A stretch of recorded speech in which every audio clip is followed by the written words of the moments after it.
From the very first day of high school, I knew I didn't fit in. I wasn't loud, I wasn't flashy, I didn't join cliques or chase attention, I was just quiet. And apparently, that was enough for someone like Chase Carter to make me his personal target. You know that one kid in school? The quiet one? The one everyone forgets is even there? Yeah, that was me. But funny thing about quiet kids, we hear everything, and sometimes we plan, not out of hate, not even out of anger, but out of survival. And if you push someone too far, even the quiet ones have limits. This is the story of how I got bullied, faked my expulsion, and took everything from the guy who thought he was untouchable. His name was Chase Carter. Tall, confident, one of those guys who thought he owned every hallway he walked down.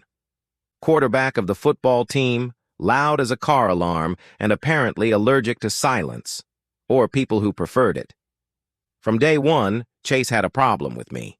Maybe it was because I didn't talk much. Maybe because I didn't laugh at his dumb jokes. Or maybe just because I existed. He started small. Books knocked off my desk, my name whispered in class, followed by a fake stutter. Then came the shoulder bumps, the fake apologies, the little things that teachers never saw, but it escalated, fast. By the time we hit sophomore year, I was his favorite target. Lunchtime, my tray would mysteriously slide off the table. In group projects, I'd get blamed for work not done. I even found a photo of me taped to the lockers once, with the word "mute freak" scribbled in red marker. I remember just standing there, looking at it, and deciding I'd had enough. I didn't go home crying. I didn't tell my parents. I didn't post on social media about how unfair life was. No. I started taking notes, literally. Every insult, every prank, every time he skipped class or cheated on a test, every time he flirted with a girl who clearly didn't want it, every time he paid someone to write his essays. I documented it all. I created a folder, both digital and hard copy, labeled "For When It Counts." Over the next 2 years, I became invisible on purpose. I kept quiet, got good grades, and let Chase think he'd won.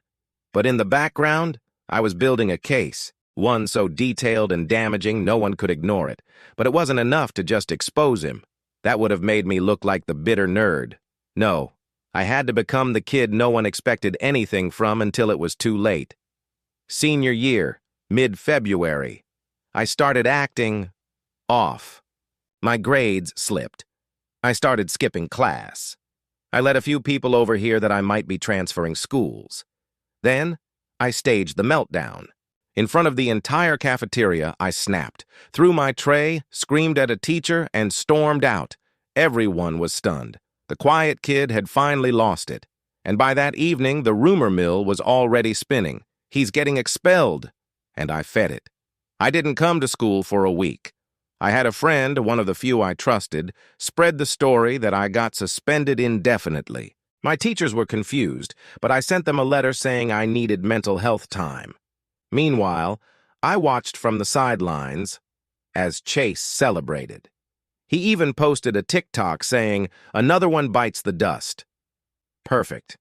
While everyone thought I was out of the picture, I was finishing the second phase of my plan. I emailed our school's head of discipline anonymously, with evidence, test scores Chase cheated on, screenshots of him selling answers, video of him stealing from lockers, even audio clips of him mocking other students, recorded through a little app I kept running on my phone. But the real punch was this: a private group chat where Chase and his buddies talked about girls in the most disgusting ways, bragging, lying, threatening. I never hacked anything. He left his phone open once in the library. I snapped photos. He never even noticed. I also found out he was applying to a sports scholarship.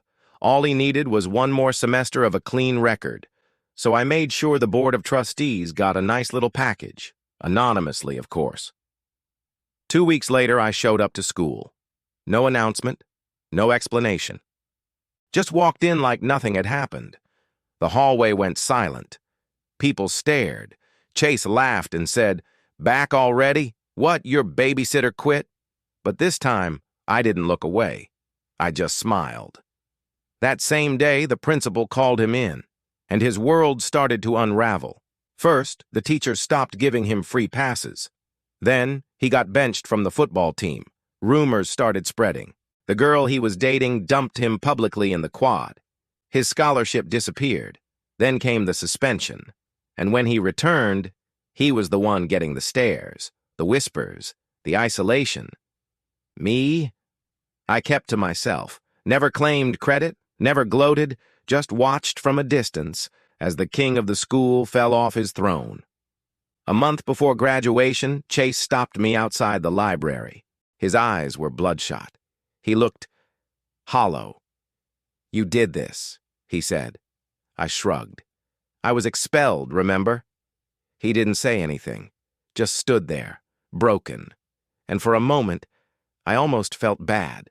Almost. But then I remembered every time he called me a freak, every time I ate lunch alone because of him, every time I doubted myself because someone louder decided my silence meant weakness. So I walked away. Quietly, of course. Revenge doesn't always come with fire and fists. Sometimes it's cold, quiet, precise. Sometimes the best way to beat the bully is to let them destroy themselves, while you hand them the shovel. And sometimes, the quietest kid in class is the one you should fear the most.